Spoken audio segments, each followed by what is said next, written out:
আমাকে আজকের এই জনসমুদ্রকে শান্ত করার জন্য বলা হয়েছে। আমি জানি না আপনারা কি শান্ত হবেন না অশান্ত হয়ে যাবেন।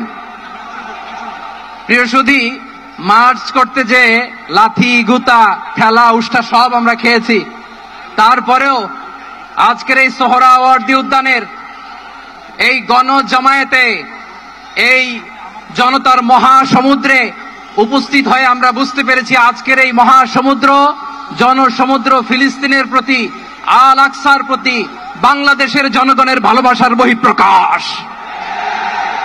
ভৌগোলিকভাবে আমরা ফিলিস্তিন থেকে অনেক দূরে হতে পারি, কিন্তু আজকের এই জনসমুদ্র প্রমাণ করে আমাদের এক একজনের হৃদয়ে বুকের ভেতরে বাস করে এক একটা ফিলিস্তিন। আমাদের হৃদয়ে বাস করছে এক একটা গাজা, আমাদের হৃদয়ে বাস করে এক একটা আল কুদস। চিৎকার করে বলুন ঠিক কিনা। আমরা আজকে সংহতি প্রকাশ করব আমাদের মুসলিম ভাইদের উদ্দেশ্যে। এক আওয়াজে আমাদের কণ্ঠকে উচ্চকিত করে অতিথি থেকে শুরু করে অডিয়েন্সের সবাই আল্লাহু আকবার ধ্বনি দিয়ে সোহরাওয়ার্দী উদ্যানের এই ময়দানকে আমরা কাঁপাতে রাজি আছি না নাই?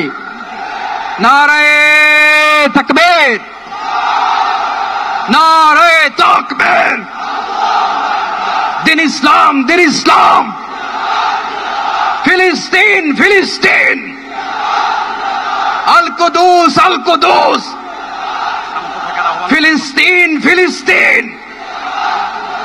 আল কুদুস, আল কুদুস। আমার ভাই শহীদ কেন? জাতিসংঘ জবাব চায়। গাজায় গণহত্যা কেন? জাতিসংঘ জবাব চায়। আমি যা বলি আমার সাথে আওয়াজ করে ইংরেজিতে স্লোগান ধরুন, free free Palestine, free free Palestine, free free Al Aqsa. 1 2 3 4 genocide no more. From the river to the sea, Palestine will be free. Nare takbir. Wa ma alayna illa al balagh. Assalamu alaykum wa rahmatullahi wa barakatuh.